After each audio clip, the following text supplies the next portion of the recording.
Okay, welcome everybody to this month's 𝐂𝐸 Parent. Tonight's talk will provide practical tips to help parents, families, and educators help their children who are dealing with anxiety.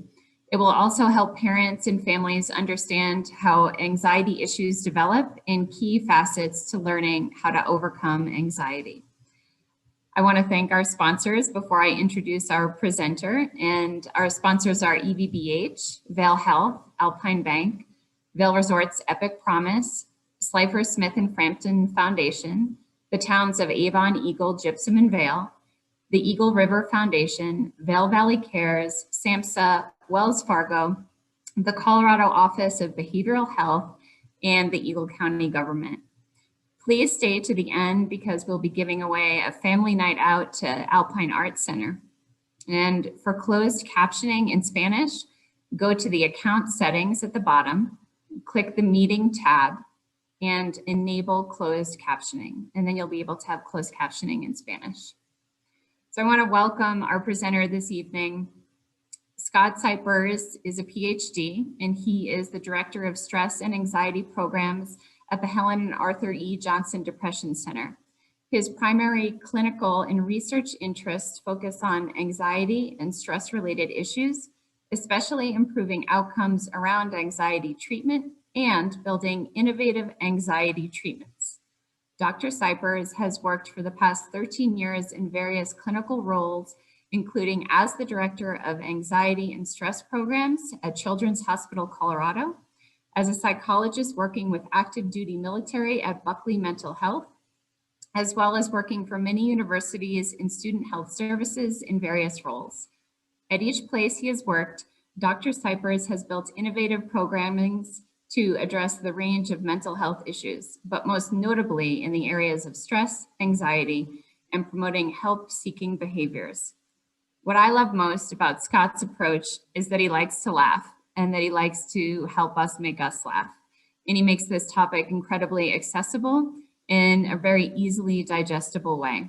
And when you step away from tonight's talk, you'll be an anxiety expert. Well, without further ado, Dr. Scott Cypress, we are so grateful to have you here tonight. Thanks for being here.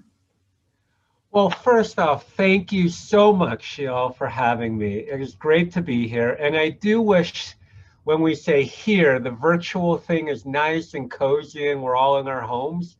It would have been nice too to do this in person. So maybe in the future, we can all get back together again at some point. But again, my topic today is going to give you hopefully some of that background information, another way to kind of understand anxiety, some practical tools, and then some things to really think about. And so I know it feels like we have a long time, and we do, but tonight's going to fly, and we'll also get a practical demonstration as we go along. So first off, let me share my screen. As I said, the most anxiety-provoking part for me is getting my screen to share and getting everything going. So hopefully now you can all view me. Let me click on that.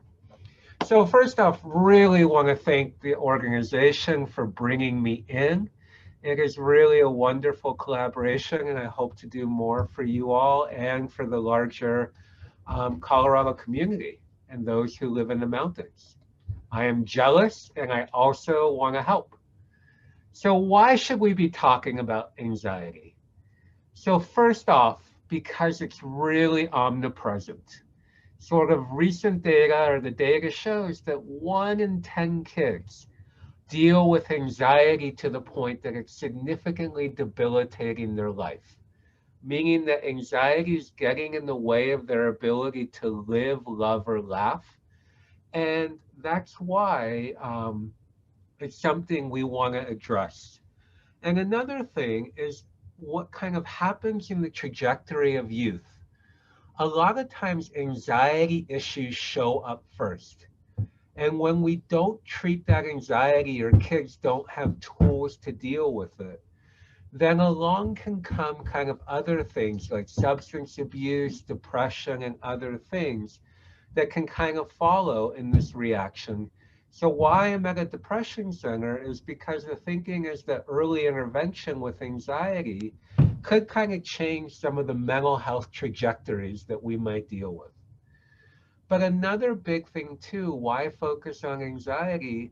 Because COVID is wreaking havoc on our anxiety systems.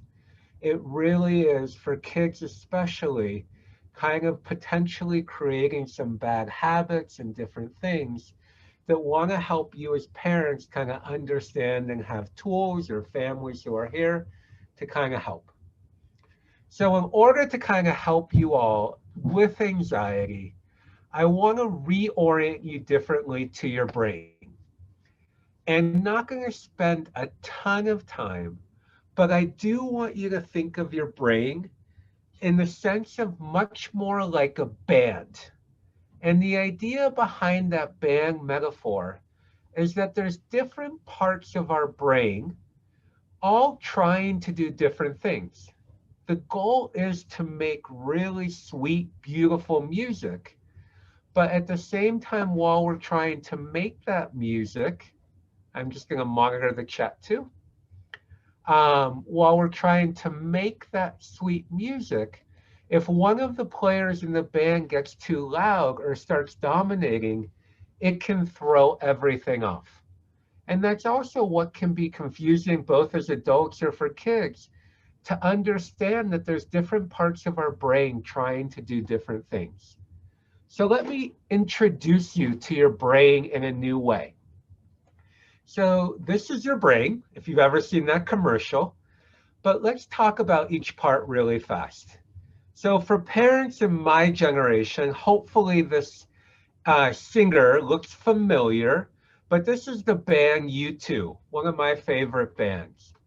But a lot of times what I like to call the lead singer, or I call it smart brain, corresponds to our frontal lobe. That's the front of our brain. And if you think about it, our frontal lobe is what makes us uniquely us. Our values, our passions, our goals, our personality more live in sort of our smart brain. And smart brain sort of has a couple jobs. So the first job it has is to really slow down and think about our goals. So I want you to even take a minute and slow down and just think about a goal that you have for yourself over the next month. And if you want to type it in the chat, you can. If you just want to hold on to it yourself, feel free. But think about that goal. And what you just did is you engaged your smart brain. And if you wind up achieving that goal, I call it you gain a sense of satisfaction. Satisfaction comes from the attainment of goals. And so that's what Smart Brain's job is, to slow down, think about our goals, and try to help us achieve this satisfaction. The other job it has is to sort of regulate the band. So the lead singer of the band always has to listen and make sure the guitar is playing in sync, the drums are playing in sync, and they're not getting too loud. And that's part of the job of the lead singer. And so the lead singer becomes really important in our band. So let me introduce you then to the next player of the band. So after you set a goal, built into our smart brain is our coach. And our coach is sort of our motivation system. Our coach is who helps us then achieve that goal. So for example, I have a goal, I have to say, I do stress eat a little bit. And I do have a goal, to try to drop some of that COVID stress eating weight. And so that's one of my goals. And now my coach's job is to come along and help me achieve that goal. And I want you to be aware of, in our head, we can develop all kinds of coaches. And I'm going to quickly go through, but here are sort of the archetypal coaches we could have. So the first kind of coach we can have is what I like to call critical coach. So critical coach tries to motivate us by beating us up, by being critical. So if I had a critical coach in my head, it might sound something like this. Scott, you're fat, you're lazy, you're pathetic. Get your butt to the gym. Stop eating. What are you doing, man? And really tries to criticize me and beat me up.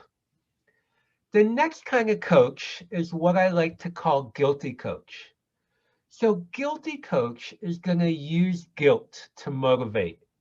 You know, Scott, you're really letting yourself down. Your family would be so embarrassed that you've gained this weight. You should feel ashamed for yourself. You need to do something about your weight. So again, spirit motivation, but uses a lot of guilt. Third kind of coach is doubting coach. Doubting coach is going to doubt your ability to achieve. So if you have a doubting coach in your head, it's going to sound something like this. Scott, you can't lose that weight. There's no way. You can't do it. It's not going to happen. And what doubting coach wants us to do is to go, oh yeah, you don't think I can lose that weight? Watch me. I'm going to prove you wrong. But if we don't see it as a bad motivation speech, a lot of times we can just believe the doubt in our head. And then the third kind of coach, or last kind of coach, is what I like to call healthy coach. And healthy coach is going to use much more positivity, much more positive belief in our ability to achieve, to try to motivate. So if I had a healthy coach, and I've worked hard to develop that, it would sound like this in my head. Scott, you got this. If you want to drop a couple pounds, you'll make it happen. You just got to put your mind to it and you'll do it. So why I want to bring up coach, not only is it part of our brain, but anxious people and anxious kids tend to have not only an anxious part of their brain, which we're going to talk about, but they tend to have more of a critical coach in their head that makes doing anything hard. Because after they do, there's a part of their brain that beats them up and criticizes them, and armchair quarterbacks. Can you believe you said it that way? They're judging you. They think you're dumb. And so it's really important when we work on our kind of anxiety to be aware of the coach too. And we might need to do some work hiring and firing some of the coaches in our head. The next kind of player is our emotion brain. And this is a great thing to do with your family to help rediscover emotion brain and talk about emotions, is to rewatch the movie Inside Out. Because Inside Out is a beautiful story of emotions, what their jobs are, and what happens if we don't make space for them. And our emotion system corresponds to our limbic system, and its job is to not focus on what we want, but what we need. So our need system is our limbic system, our need for sleep, our need for hunger. And you can start thinking of our emotions as needs. Feeling lonely is a need for connection. Feeling upset might be a need to settle down.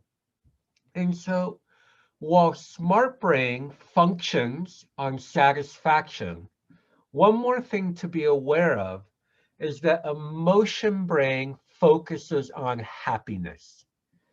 So when our brain is working well together, that band, smart brain is slowing down and thinking more about our emotions and finding healthy ways to get that met. But other times when it's not working well, these systems are doing battle. So again, I'm going to overshare, give you some examples from my own life. But part of that goal of being healthy, I know that working out is a big part of helping me feel healthy. And so the only time, because I'm a parent of 3, I work a lot and trying to do everything I do, the only time I can get my workout in is at 5 o'clock in the morning. So imagine that alarm goes off at 5 o'clock in the morning. What do you think emotion brain wants me to do? What's going to make me happy at 5 o'clock in the morning when that alarm goes off? You guessed it. You gotta hit the snooze button, turn it off. What are you doing, man? It's 5 o'clock in the morning. But again, my smart brain wants me to get up and go for a run. So these two can do a little battle. And I'm glad to say I've really learned, especially in the morning, I win that battle easier. But a place I'm a little not so good at winning the battle is when it's 9 or 10 at night. There's leftover food from what the kids have eaten. I'm a little tired. And again, what does emotion brain want me to do? What is going to make me happy when there's that extra piece of cake out or that nacho left over? It's going to want me to eat it. What does smart brain want me to do? Give it to the dogs. Game on. And that one's a little more of a battle, I have to say. So again, when our brain is working well, it doesn't have to feel so much like a battle, but we do. And then here's the player we're going to spend more time on. And the last player in our head, and that's anxiety. And again, as all these things have jobs, anxiety has a specific job. And I like to call it the drummer because the drums can get so loud, it can drown out any other piece of the music. So what is the job of anxiety? I'm going to help you see it with an example. So imagine, oh, where's my picture? Folks, this is the point where I have a picture of a cobra and it disappeared from my slides. So I'll have to wing it. And I want you to picture a cobra gets thrown into your room right now. And again, what do you think would happen if there's a cobra in your room? Because that's the job of anxiety. And I'll tell you what would happen. You wouldn't be listening to me anymore because there's a cobra in your room. So that part of your brain, which is part of your emotion system, but it's your amygdala, sort of recognizes the threat and it makes a split decision. Am I going to get away from the cobra, which is the safest thing I could do, or am I going to kill the cobra if I can't escape it? So you might be looking for weapons. I have my water glass right here, my phone, whatever I have.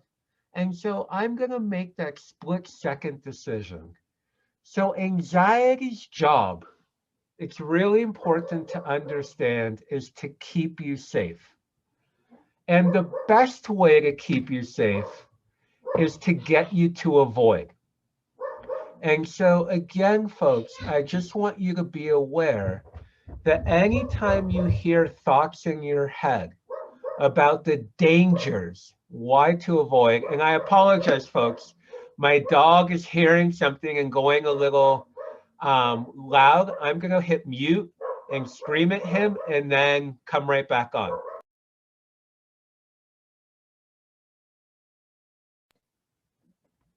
Hopefully that'll do the trick. We'll see in a second if I have some command with my pups. They're not coming down as I directed. Liam, will you get the dogs, please? So now to make sure you got it, folks. Anxious thoughts, by the way, are the thoughts, again, what can go wrong, why to give up. So now we're going to play a quick little game, name that thought. And again, I'm going to throw out a thought, and based on this reorientation to your brain, I want you to think about what part of your brain might be firing if this is your thought. So thought number one, I know that writing is hard for me.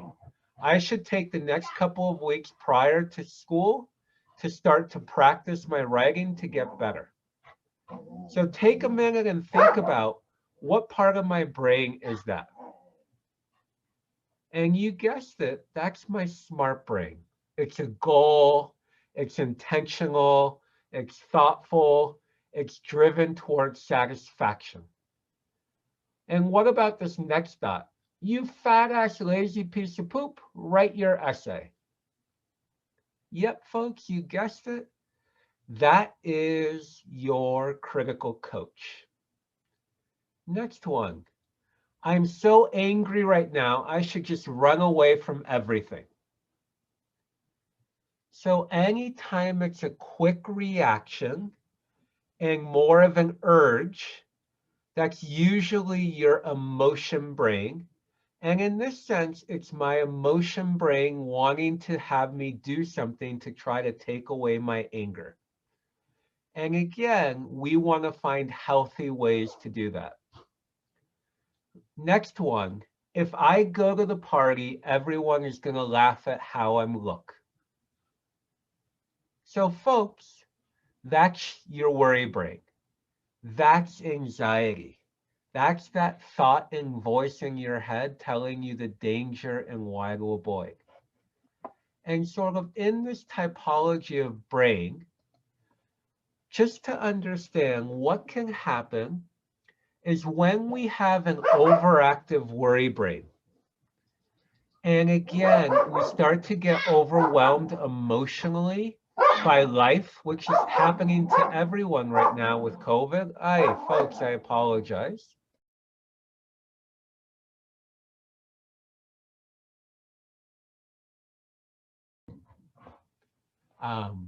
When I get overwhelmed emotionally, which is happening a lot with stress and everything, and an overactive worry brain, and again, that kind of critical, unhealthy coach in my head, that leaves me vulnerable to depression.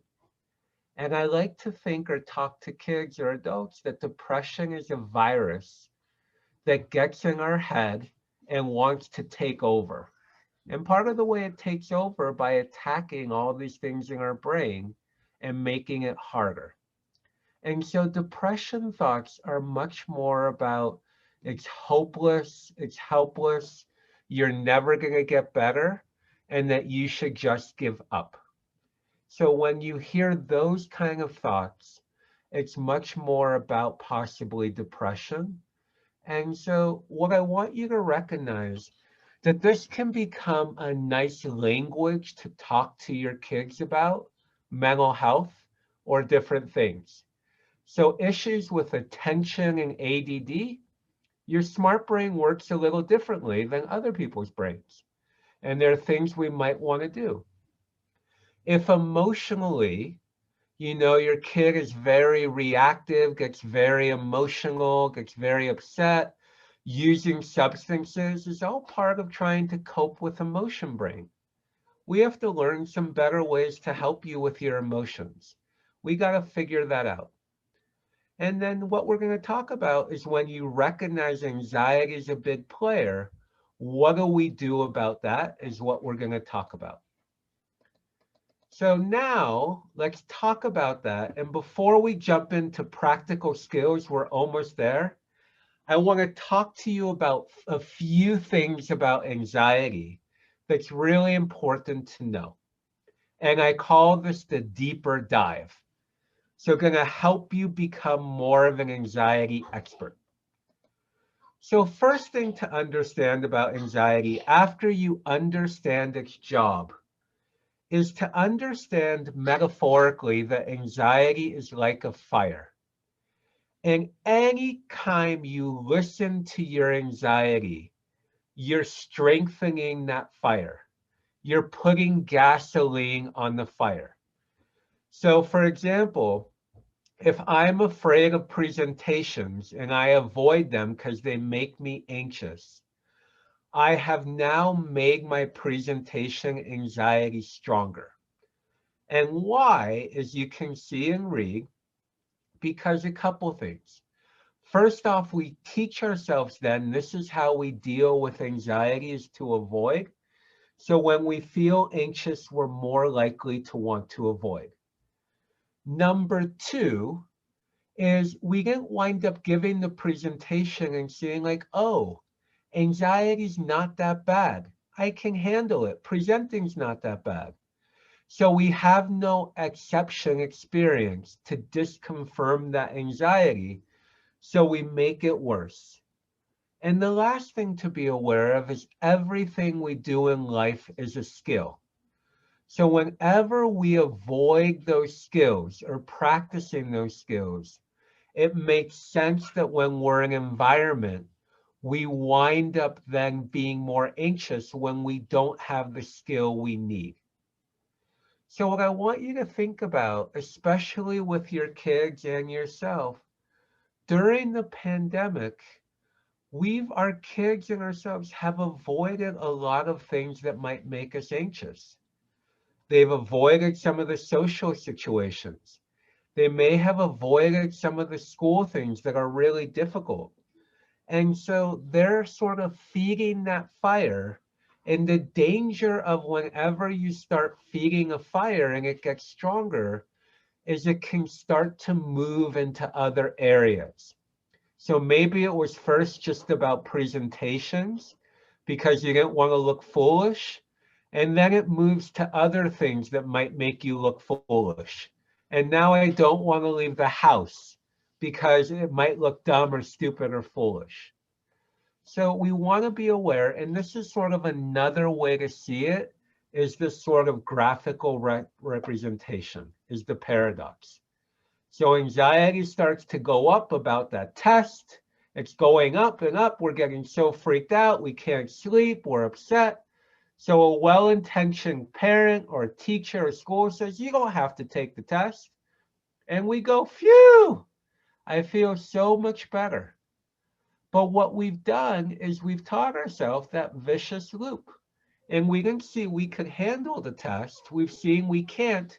So the next time a test comes around, we're still as anxious about it.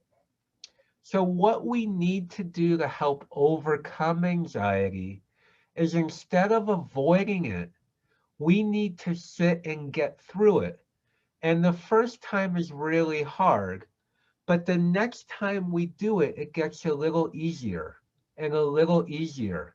And the more we do it and teach our anxiety we can handle it, it stops being so anxious. So a great way to think about anxiety work is a lot like learning to ski. There are certain skills I want kids or adults to have to be able to ski. So for my family, before my kids started to ski or when they first started, we wanted to make sure they knew how to turn, they knew how to stop. And a big one for my wife is she wanted to make sure they knew how to get up. So she didn't have to keep going back all the time to helping them get up. So there's these basic tools you want kids to have before they start fighting and kind of tackling their anxiety. But once they have them, then your job changes to help get them on the mountain and not help them avoid the anxiety fire. And the more you do that, each time it gets easier and easier. So the last concept I skipped that's really important is sort of what a phrase I've coined that I call the irony of anxiety. So remember, anxiety is designed to protect you. And it does a really good job at that function to keep you safe. So if a cobra was thrown in the room, sadly, if there was a gunman in the school, your anxious brain would take over and help you figure out the best way to stay safe. And so with a lot of kids, the problem is not what I call biological anxiety. The problem is that we developed a smart brain. So now instead of things that we're biologically afraid of, there's things we're psychologically afraid of. And you can see them. These are, if you ever wonder, why does this make me anxious? It's because your anxiety system realizes that if you do this activity, one of these core psychological fears could come true. And so we could fail, we could disappoint, we could get rejected, we could feel out of control, and our anxiety system wants us to stay safe and protect us from that.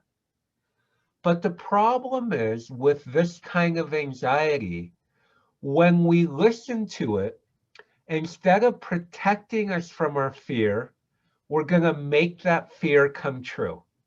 And that's the irony, but let me help you see it. So you can see this picture of a kid that has a big test. And let's say it's an SAT or a high stakes test, an AP test. And now their worry brain is so afraid of failing it. So it sends messages like, you should avoid it. You're going to fail. You can't handle it. There's no way you can do it. Stay away from it. So imagine, again, because it sees a cobra, and so imagine you stay away from the test. You stay away from studying. You stay away from doing anything to help you prepare. What's going to happen when you take the test? You're going to fail. So this thing that was designed to protect you now is your enemy when it comes to psychological fears. And let me help you see it with one more example. Let's say your biggest fear is being alone or rejected. So again, your anxiety says, don't date, don't talk to people, don't let them see the real you, don't be yourself. And if you listen to your anxiety and you don't date, you don't go to parties, you don't socialize, how do you wind up? You wind up alone.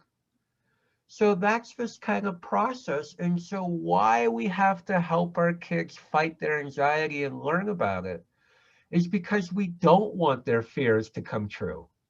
And if their anxiety brain wins when it comes to the psychological stuff, those fears are going to come true.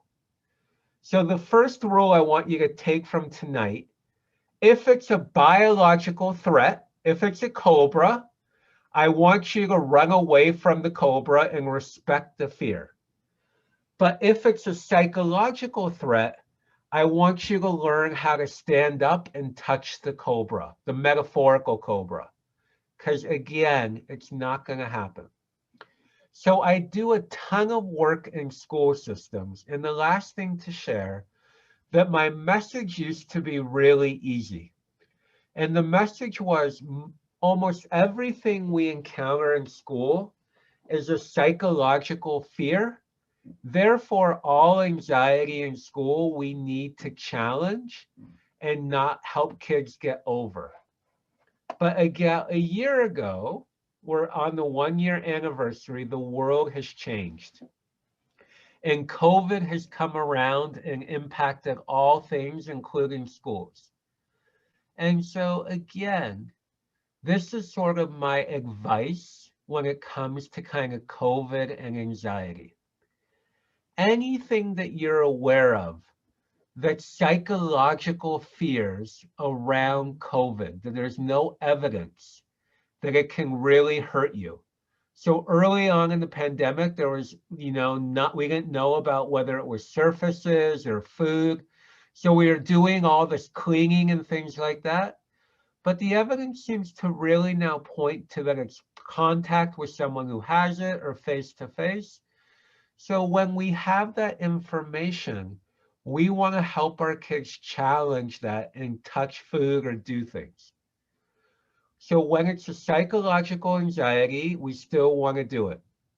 If we're unsure, we want to err on the side of caution. And if it's biological in nature, we want to help our kids. We want to understand and help them see it that way. And especially if they can't avoid the cobra, help them learn to tolerate it. So that's some of it, and don't want to do a lot, but want to help. So that's this kind of deeper dive. So again, that's the backdrop for why we want to do anxiety work. And now you know a little more about your brain. But what are the essential skiing skills that I think are important and that the anxiety world thinks are important or can be important for helping your kids overcome anxiety? And that's where I want to spend a little more time.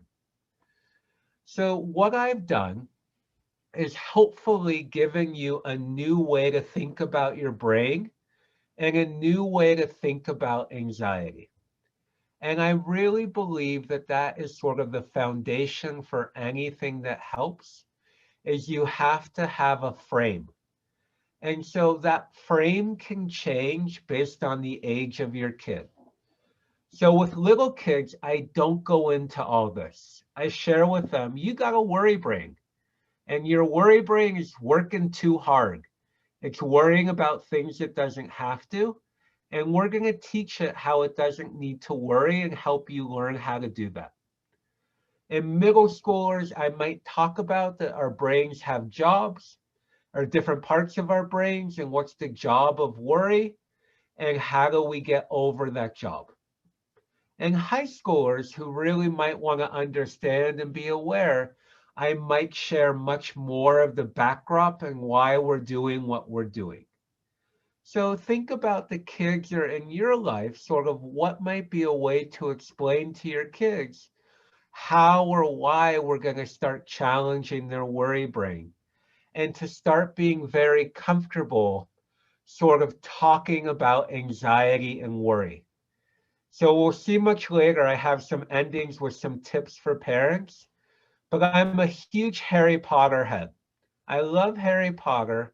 And one of the things I talk about is in the same way like anxiety, that everyone in Harry Potter, in the books and all that, used to call the scary guy he who must not be named, because they were so afraid of it, it became a dirty secret. And there were two people who knew that was actually the worst thing they could do. And that by not talking about it, you made it stronger and made him more scary. And those two people would call him by his name, Voldemort. Anyone know who those two people are? Feel free to add it to the chat, or just to think about it for a minute. Da, na, na, na, na, na, na. Da, na, na. Yep, thank you. Harry and Dumbledore is correct. They were the two, and they said if we don't talk about Voldemort, that's what gives him more power. So what we're doing and want to help with anxiety overall is start to move it away from he who must not be named to you got a worry brain. We all have worry brains. They have jobs, but your worry brain is worrying too much, and it's not going to help you in the long run. So what are these skills after you can do that? So in your role as parent, could you talk to your kid now? Could you help them understand what we need to respect, what is the biological threat and what not? And just to have a little more empathy too, to really remember that if your kid is anxious about it or anxious about something, even if it doesn't feel like a cobra to you, it's a cobra to them. That they're seeing a cobra and you're asking them to touch that cobra, and that's really hard. So the model I developed, it's called Learning to Face Your Fears. And it's built from a lot of other models and looking at the best practices and changing. But FACE is an acronym, and each of these sort of corresponds to a set of skills that can help you overcome anxiety. So we're going to go through those skills. And so the first set of skills focus first on feelings. And the first thing we want to help kids do is to be better able at having that light bulb go off. Oh, that's my worry brain. And help them learn when it's their worry brain. And why this is so important is in the same way that you want your kids to know when they're hungry, when they're thirsty, whatever that is, because then we can know what we need to do.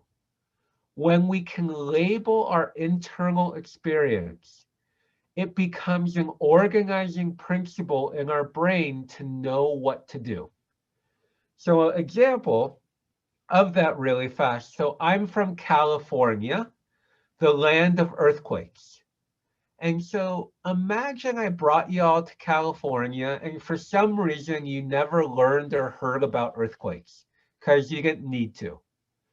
And all of a sudden the earth starts shaking, things start breaking, things are falling.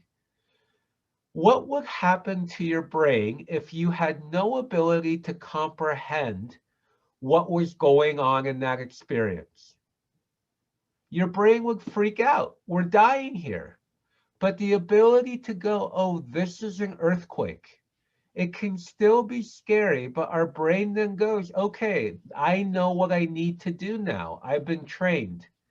And a lot of times that's what panic attacks are, is we get all these anxiety sensations and we don't know why, or we don't know them as anxiety.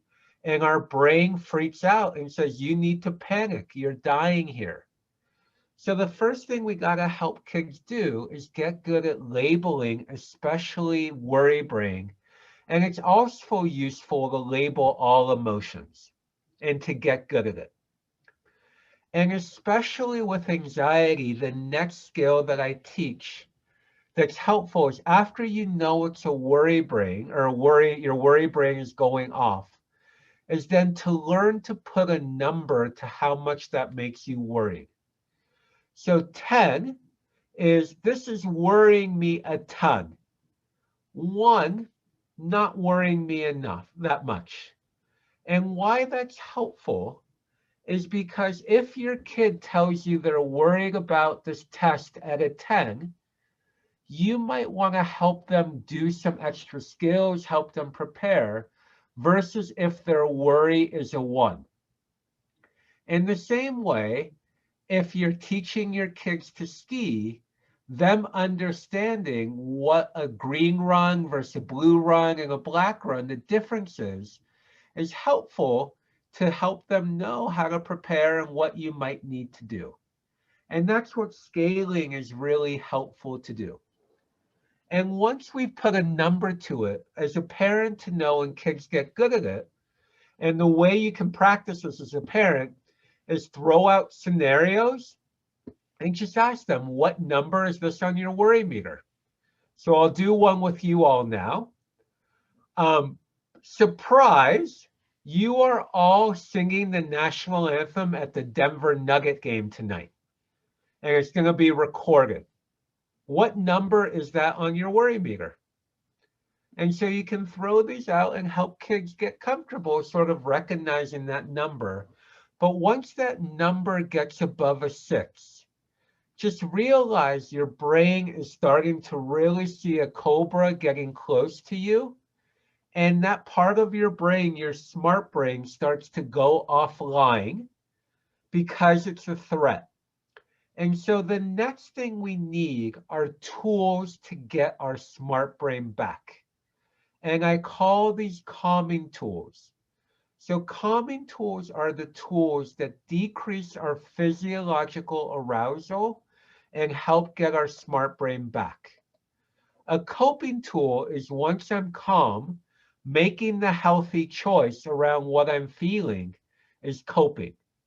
So if I'm so hungry when I open the fridge, I'm going to grab anything.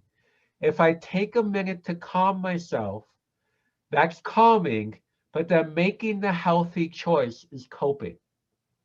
So part of what I've done is I've looked through all the literature, did a deep dive, and sort of recognized that these calming tools fall into these different categories. So there are some that we can use our body to help us calm down. There are some that involve using our mind. There are some that really engage our senses to calm. And there are some that involve and are really helpful to get it out. And that's part of what therapy is. So what I share with every adult or anyone I work with, I want everyone to have 2. You don't have to like any of these. You can find others and we'll talk about. But every person needs 2. And it's really good as a parent to know what those 2 are for your kid and to start practicing them, not when they're anxious or really upset, but to practice them not when they're upset, to get them used to calming themselves. But what I share with everyone, as long as it passes this test, and you can see the test below, it's a good calming tool. So number 1, it has to work. Number 2, it can't draw attention to yourself. Number 3, it needs to be safe. Number 4, you need some that are portable. And number 5, it can't lead to avoidance. So that's why distraction has a little bit of an asterisk, because it is actually a really good tool to calm ourselves down, to take a minute and distract ourselves, watch a little bit, go for a quick walk. But if distraction leads to avoidance, so if 5 minutes of a YouTube thing, my kids love YouTube, or for me, 5 minutes of a show turns into a whole episode, turns into 5 episodes, and then the night is gone, I can't use distraction as a calming tool. So I wish we had time to go through them all, but take a picture of this, rewatch, and all these you can type in Google. I'm going to teach you one tonight because I think the most powerful one is learning to use our breath. And the type of breath that's really good to calm ourselves is called diaphragmatic breathing. It's learning to breathe from our belly. So the way I'll teach it to you is we're all around dinner time right now. So what I'm going to ask you to do is breathe in through your nose the most yummy food you can imagine. So folks, I'm always on the quest for the best nachos in Colorado, and we have a really wide audience. So if you want to put any of them up there as you think are worthy of best nacho in Colorado, I will go and try to find. But I'm going to picture nachos right now from El Camino in Denver. That's where I like to go to. So we're going to breathe it in through our nose, and then we're going to blow out on hot soup. So a good diaphragmatic breath should look something like this.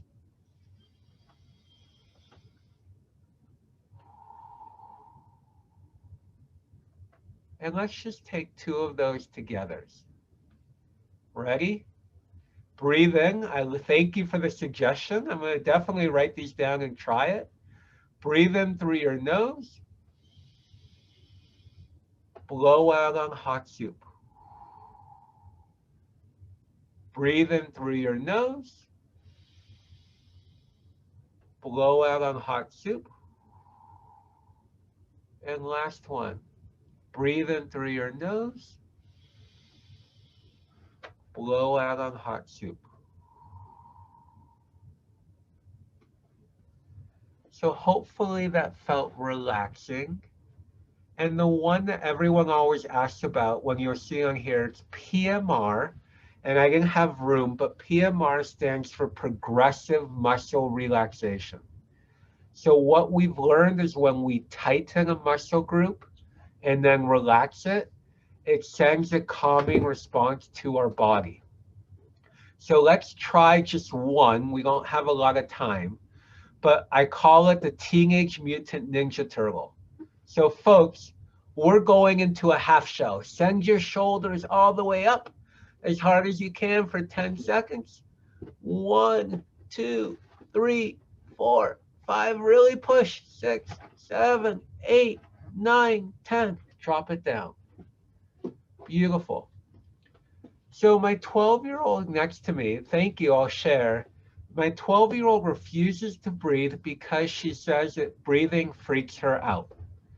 So what I'm hearing for some kids, and that's true, any of these calming skills might trigger their worry brain. So remember, we want to find 2 that they're willing to do. So if breathing isn't one of those, that's fine. But one thing I share with people, I hear a lot that these tools that I'm going to teach you don't work. But I want you to realize that they do, or I tell kids that too, and adults. But here's the thing that happens, parents. So you try a calming skill. So let's say you try breathing. And actually it starts working. But it starts working so well that worry brain fights back. And worry brain sends a spontaneous surge of anxious energy. And so all of a sudden what happened for the child or for you, linearly, You were already anxious, you breathed, and it got worse from breathing. But actually what happened in our head is worry brain was worried, smart brain started to fight Voldemort, and Voldemort started to fight back and we quit. And so we have to keep working it and see that the more we work it, it helps. So great kind of comment. Thank you for putting it in there. But in your role, parents, we only want to kind of get into the adage that you really only want to engage in smart brains. So if your child is in their emotion brain or in their worry brain, it's not the time to have a conversation with them. It's time to help them use those tools to get their smart brain back and to know which tools work with them. And so that's where you want to practice and get them to know so that you can help them get their smart brain back. But to not try to have conversations when your kids are in that emotional or anxious place. And the way you can know is if you try and it makes it worse or they rebuff you, that's a sign they're still in that part of their brain. So once they sort of, then the next step with anxiety is after we know we're anxious, we calmed ourselves down just enough to get our smart brain back because we need it to fight anxiety. The next step is, then I call it the A step. We need to learn to acknowledge and then to learn how to poke holes into our worry brain. And why it's so important to acknowledge your anxiety. And you might have heard you should block it out, don't pay attention to it. That's actually the worst thing you could do. And here's why. Because if anxiety is seeing a cobra, and I said to you, hey folks, there's a cobra in your room right now, but don't mind it. Just pay attention to me. How good of a job could you do with that endeavor? You couldn't do well at all. Exactly, because it's anxiety. There's a cobra in the room. So we need to instead learn to acknowledge the cobra. And then we have to challenge it and poke holes in its arguments. So again, exploring the literature and all of that, there are different ways to challenge anxiety. And with littler kids or elementary kids, I tend to teach them statements. So for example, worry brain, you only see the bad that can happen. Here's something good that could happen. Worry brain, where's your proof? Worry brain, you don't get to bully me around. Or I also say, kids, that's the one place you can say you don't get to be the boss of me, is to your worry brain. Or the last one is to see the tricks that it's trying to use against you. And we'll talk about that in a minute. And instead of letting those tricks work, to call them out. So we all grew up, or I grew up, in the Tricks Are for Kids bunny rabbit commercial. And the same thing, if you're on the lookout for the bunny rabbit, your ability to see it and call it out takes away its power. So here are some of the tricks anxiety uses to get us to avoid. The first one, it likes to, I call it kick the can down the road. Oh, you'll get to it later. You know, you'll do that after dinner. You'll do that, it works on my daughter a lot. Oh, just watch a little video and then you'll get to your schoolwork or essay. Another one of its favorites is deep down. Deep down, you know the truth. Deep down, you know none of this is going to work.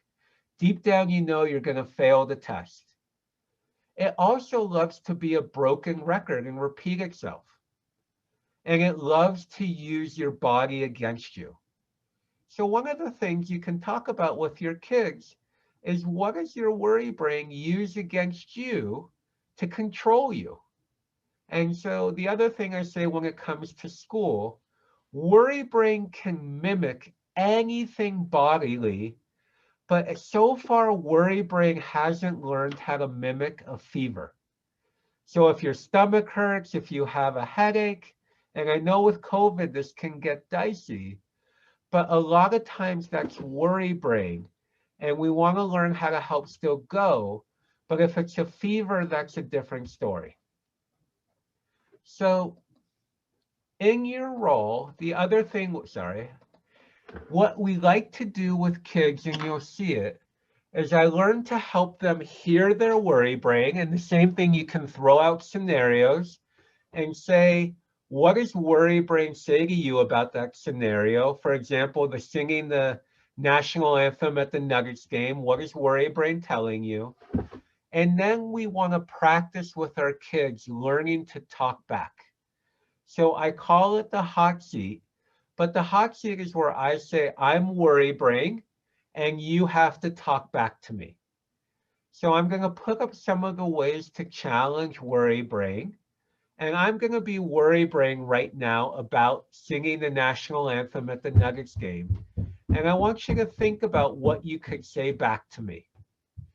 So first one, don't do it. You're going to sound horrible. Everyone's going to laugh at you. What could you say back to that worry? No, really, deep down, you know the truth. You're going to sound horrible. Don't do it. What could you say back to that? I might say, I see your trick, worry brain. You're using that deep down trick. It's not going to work. And then I'll say, no, you really, worry brain says, no, you really know the truth. It's going to go bad. So I can say, worry brain, you're only focused on what bad could happen. Let me tell you something good. So we want to practice learning that worry brain is logical, but it's not truth when it comes to these psychological worries. And most of the time, it's actually wrong. So in your role, can you help your kids learn to identify their worry thoughts? Can you help them recognize it as their worry brain? And what we want to do is learn to identify and talk back. Can you teach them how to talk back to it? And then can you practice the hot seat and get them really comfortable with challenging their worry brain? And then once they do that, after they've talked back to their worry brain, remember the only thing that really turns off anxiety or extinguishes the fire is doing what you're afraid of. And so here are things that you can do to help your kids do. So the first one is anytime you help your kids rehearse or practice something they're anxious about, you're diminishing some of their anxiety, you're fighting it. So if that's talking to a teacher, asking for help, inviting a friend to hang out, asking the coach a question, whatever it is, anytime you rehearse it, you're helping them overcome their anxiety. Another thing that's really great for kids in this day and age is anytime, because everything is a skill, when they're anxious, they're avoiding. So anytime you help them learn how to do something, and they can go to the Google, they can go to the internet. When I was anxious as a kid about flirting or learning how to be social, I had to go to the library. I had to ask all these people, which was so anxiety inducing, how to do this. But kids today get to go to Google, YouTube, and they can read and learn at their own leisure how to do that. Another thing that can help us do is just reminding us about courage and what helps us have courage. The next thing is whenever something is overwhelming, it's going to kickstart our worry brain and we're going to want to avoid. So one of the best things you can help your kids do, especially with new school, new material, new anything, is learning how to break it down to small steps, small manageable stair steps, outlines, whatever that might be that helps it become seeable, that they can see how they're going to do it. And then the last thing, and this is why it's really helpful to start with worries first, is then the last thing that I kind of propose to do is learning how to problem solve around your worries such that you're not avoiding. That's the key. If you're solving the problem, if you're worried about going to school, the solution can't be, I'm not going to school. The solution is, what can we do to help you go to school? What are you worried about specifically happening in school? And how can we devise a plan around that? And so those are the skills that you can practice with your kids and help. And I don't pull them out every time we do a challenge. I think about pertaining to what my kid is anxious about or the kids I'm working with. And we learn to figure out what's the right tool for the occasion. Anything that's social in nature, it's always good to practice. Anything that's really new and novel, let's break it down and get comfortable and break it to small steps. In the same way, I'll go back to another skiing reference. You know, can I make it look, instead of this horrible black run that there's no way, as 5 or 6 blue runs that are put together, and let's take each blue run at a time, and that's what makes it a black. And then the last one is problem solving can be used at any point. So as a parent, can you identify the tactical skill that you might want to pull out and start bringing in with your kid around the situation? And then the last thing we want to do with anxiety, from a learning perspective, we've learned that whenever we do something that we're anxious about, it's always good to look back and not only be excited because your kid just touched the cobra, so you want to be excited, but you also want to look whether their worry brain was right or wrong. And it's really helpful for kids to continue to see, oh, my worry brain was wrong, or my worry brain was right, but I'm still standing, I can handle it. So I want to kind of now cue you to seeing these skills come alive. And so I'm going to invite my 7-year-old, Mr. Liam, here, and he's going to do a challenge for you all. So Liam, come on down. And I want you to see, once kids get good at it, that it can only take a couple minutes, but you can see my coaching prompts and what I'm going to ask Liam to do. So we've already talked beforehand. This is Liam about what he's going to do. And so Liam, you can't see it, but there are 92 people on this call right now watching us. And what Liam is going to do, he's really working on his reading. He's going to read 1 page of a book in front of you all. So Liam, before you do it, and we negotiated ahead of hand, I'll talk about negotiation in a second, but he gets dessert tonight. We never do dessert on weekdays, but for being super brave, we're going to reward you. So hold on. What number is this on your worry meter? A 0. A 0? No worry at all? Is there anything you could think of that might make it a little harder? No? Okay, well, we're going to practice anyway.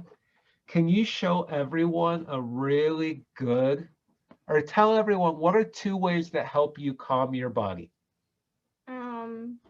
Breathing and listening to music. Awesome. Can you show everyone a really good diaphragm, a really good belly breath? Good. Is worry brain telling you anything about this challenge? Nope. All right, well, let's practice anyway so people can see. I'm going to be worry brain and you got to talk back to me. This is going to be so much harder than you think. Don't do it. No, you're not. It's not correct.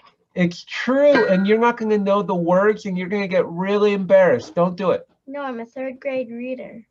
No, this is going to be so much harder than 3rd grade. Everyone's going to laugh at you. I read this when I was in 1st grade, and now I'm a 3rd grade reader, even though I'm still in 1st grade. So finish it this way. Worry brain, you're not the boss of me. Worry brain, you're not the boss of me. Okay, do we need to do any problem solving before we do it, or are you ready? Nope. So I'm going to pick the page. Just 1 page. Just 1 page. Here we go. You're going to read this page to everyone. A dog party, a big dog party. Big dogs, little dogs, red dogs, blue dogs, yellow dogs, green dogs, black dogs, and white dogs are all at the dog party. What a dog party. Woohoo! That was awesome, buddy. And I know you didn't have any worry thoughts. That wasn't a big worry challenge. But was my worry brain right about any of that? Nope. No. And so what does that tell you about worry brain? Nothing. Nothing. Well, that's not correct. That worry brain's not correct. You're right. Good job. 100% of the time. Yeah, you did awesome, buddy. Thank you. Everyone's saying good job, Liam, right now. You can read that. So really good. So, all right, you can go out of here. So folks, just to kind of see, that's a lot of practice. And remember, he has an anxiety specialist for a parent. But we've been practicing a lot. And the big thing we want to help kids get to, and how I know they're there, is when they see anxiety as something to challenge rather than anxiety as something to avoid. That's a big shift with a kid when I'm working with them, that I know we're on our way. And sort of my kids kind of understand that worry is something we challenge and tackle and not necessarily avoid. And so the other thing that I want you to hear, and I don't have a lot of time to talk about, but remember, I am asking you and you're asking your kids to touch a cobra. And that's really hard. So motivation becomes really important. Having rewards, having things that help your kids be brave, and rewarding not the action, but the act of bravery is just something really important. And so part of built into my own stuff is about motivation and how to motivate. And it comes from this work called Stages of Change. And I don't have time to talk about it now, but just know, feel free to read about that. How do I motivate kids? Type in Stages of Change, and you can kind of see some of these things. And then the last thing that I'm giving you a lot. So because challenges are harder right now, here are some ways you can incorporate this at home. You can have scary food night, where we all eat foods that challenge our worry brain. And what I say to kids a lot, what can we do to piss off our worry brain today? What can we do to make it mad? We can recreate school challenges at home. For a lot of kids, giving presentations, especially, you can vary the topic, the time, the length. Singing challenges, karaoke night. For kids that are really perfectionistic or socially anxious, dance party challenges, having them have to video themselves having a dance party. Perfectionism challenges for kids who feel perfect, to mess up their hair and go on a Zoom call, to wear a silly outfit, to wear pajamas to school. Those are all different ways to kind of challenge and teach their worry brain. It doesn't have to be so worried. And so if I had a bumper sticker, or this is my bumper sticker, I say an exposure, which are these challenges, an exposure a day keeps the anxiety at bay. Again, my dog, sorry folks, hold on one second.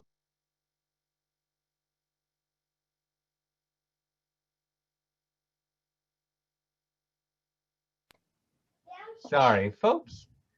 So think about the ways you can do this. And I want you as parents to kind of have that light bulb go off and kind of recognize, where am I kind of letting my kids' anxiety run their life and kind of control them?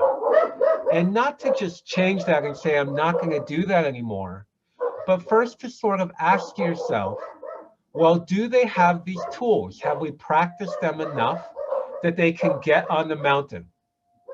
And then once they get on the mountain, then the next step is sort of starting to design the mountain that helps them overcome.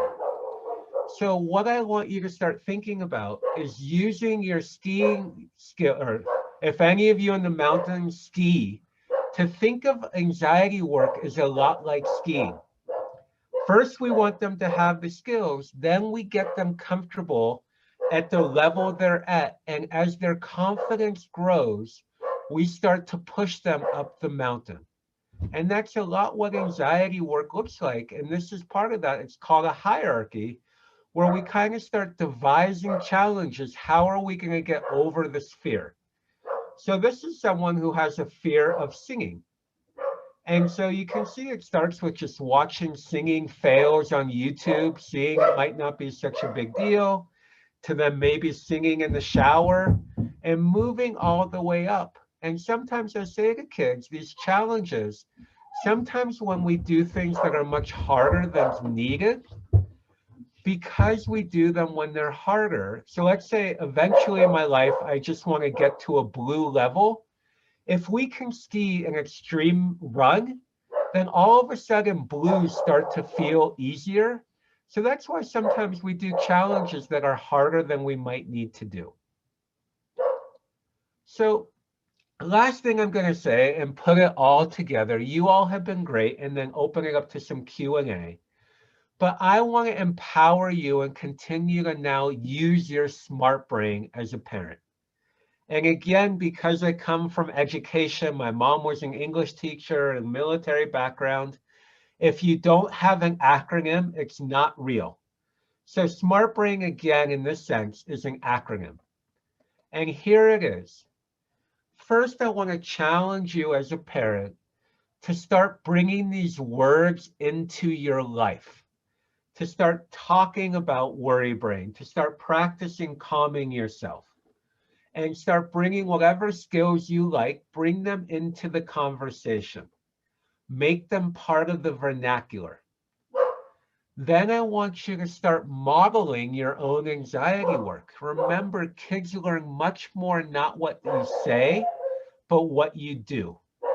And I'll go through these. So here are the skills. Here are all things that make me anxious. Flying, meeting new people, fish, which is represented by sushi. I have an aversion to fish. So my kids see me eating salmon. My kids see me eating whatever fish, and I say, this is my job to piss off my worry brain. And then talking into microphones. So whenever I have a chance, I talk into microphones. But they know this, and we celebrate those victories. At the same time, there are a lot of things that we now know about parenting that we unintentionally can do that can trigger more anxiety. So first off, and I'll go through them really fast, we become the generation that's called the snowplow parenting generation. We don't want our kids to feel anything but okay, and we try to remove the barriers in front of them. And that's the worst thing we can do with anxiety. We want our kids to have challenges, and that's in some way where COVID is a good thing, because it's making them practice. And folks, I so apologize for the dogs. Someone rang the doorbell, and now the dogs are going nuts. I'm going to try one last time.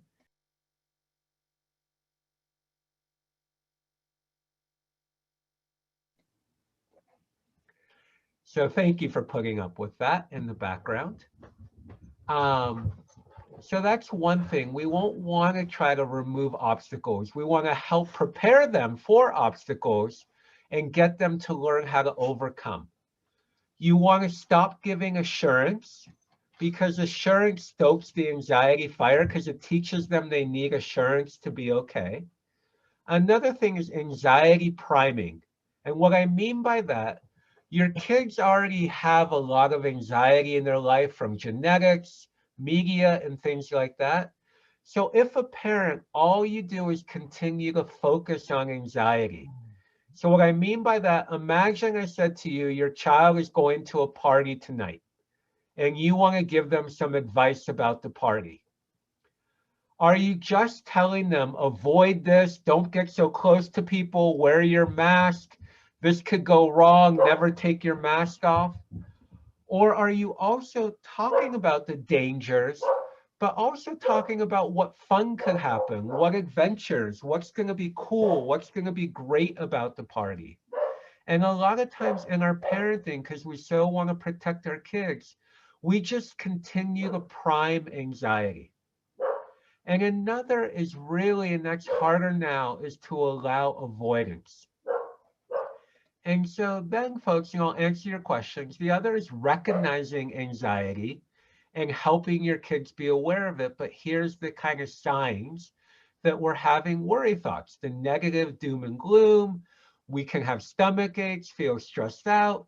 Anytime we avoid, that's a sign of anxiety, and anything kind of related to that fight or flight response. And then the last thing is just, again, back to that metaphor, we want to talk about Voldemort. We don't want it to be he who must not be named. And we want to tackle anxiety by bringing what I'm sharing with you, that skiing mindset.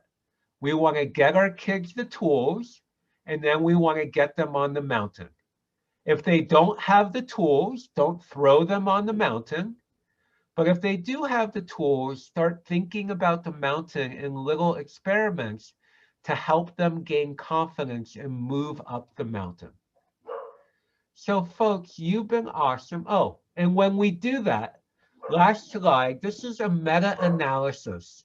And a meta-analysis, think of as the Rotten Tomatoes of the science world, where we lump all the studies that look at this and we see, the average of the average.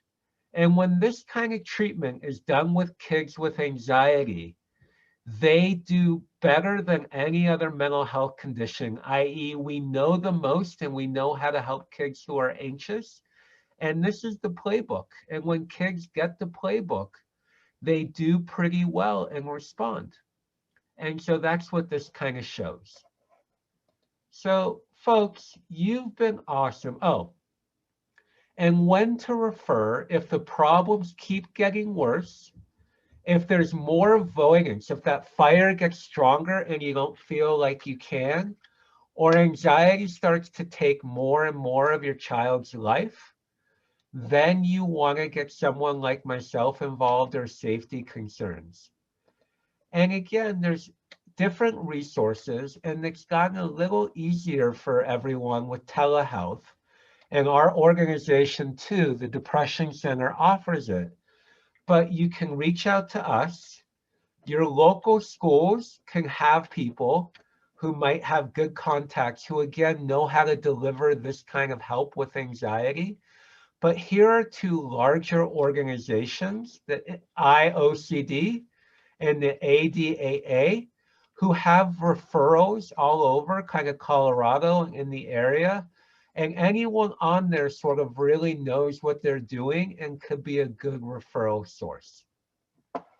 So now, before we open up to questions, I'm going to ask for one last thing. As I said, we flew through and it does go quickly. But I'd love for you to take a minute, and you just heard a ton of information.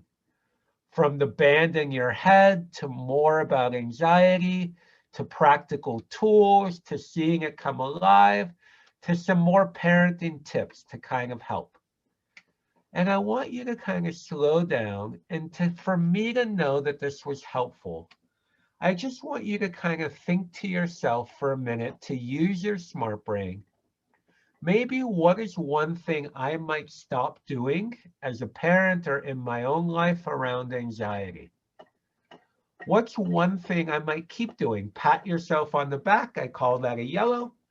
And agreeing is what's one thing I might start doing around this that I heard tonight that I'm going to bring. And I will ask with those who are left to know that this was helpful, is to maybe just put one of those in the chat. You don't have to do it all. Maybe one red, maybe one yellow, or one green, just something you got.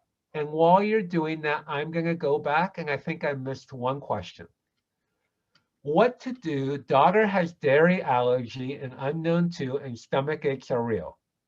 She's afraid to eat sometimes, and an anxious stomach ache is coming on. So again, what I might share with you, that's a great thing.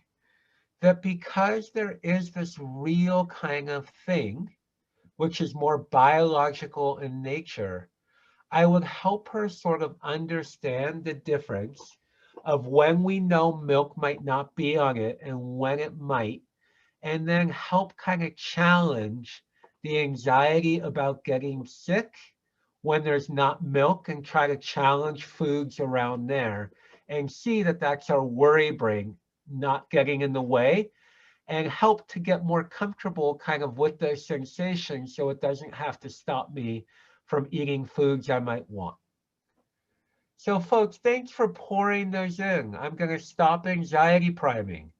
I'm going to stop focusing on the worries.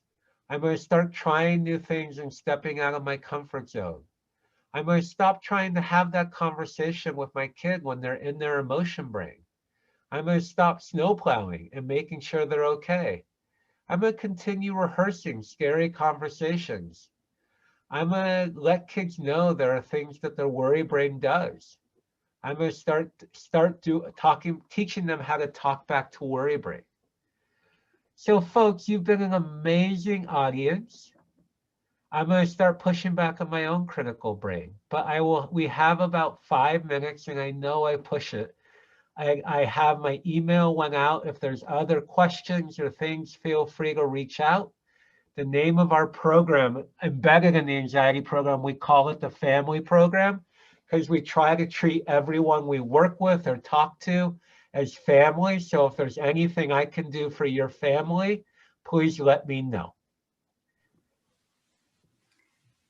Thank you, Scott. And I have to say, you are the absolute anxiety master, because I know if I had those dogs acting like that, I would not be as calm, cool, and collected as you are. So if it doesn't prove that you're the anxiety master, I don't know what does.